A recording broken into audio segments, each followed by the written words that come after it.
Are you a laundry shop owner na minsan sumasakit ang ulo mo managing your laundry shop, managing your people, managing your customers, managing your operations, di ba? It could be very much stressful and very challenging, sa totoo lang.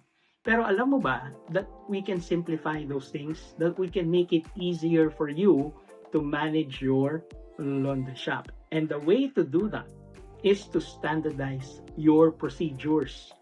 Yun ang sikreto. You have to make sure that your procedures in the laundry shop ay standardized. Question, what are the procedures na dapat mong standardize sa laundry shop mo? Well, there are 4, and let me share with you very quickly.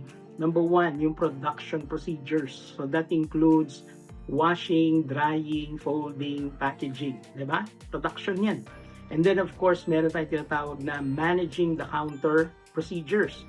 So may counter tayo at doon sa counter na yon tinatanggap natin ang mga customer at kanilang mga inquiries, ang kanilang laundry, doon din nagpipick up, doon din nagbabayad, di ba? So you have to standardize that procedure in the counter. The third area is you need to standardize your customer service. Paano ba binabati ng mga tao natin, ng ating mga customers? Paano ba nila hinahandle yung mga tanong? Paano ba sila nag-a-assist? Diba? Paano ba nila hinahandle yung mga taong medyo difficult ang personality at may mga reklamo? How do you manage all of that? That's customer service. At kailangan po, yan ay standardized din. At ang pinakahuli, you have to standardize your shop and machine maintenance procedures. So ano ba ang standards sa pag-maintain ng shop ng mga machines? Yan po dapat ini-standardize din. At yan po ang pag-uusapan ko sa aking parating na laundry shop standard operating procedure coming September 20, Friday from 1 p.m. to 4 p.m. We will be sitting down and talking about ang ating pong standard operating procedure sa laundry shop. Alright?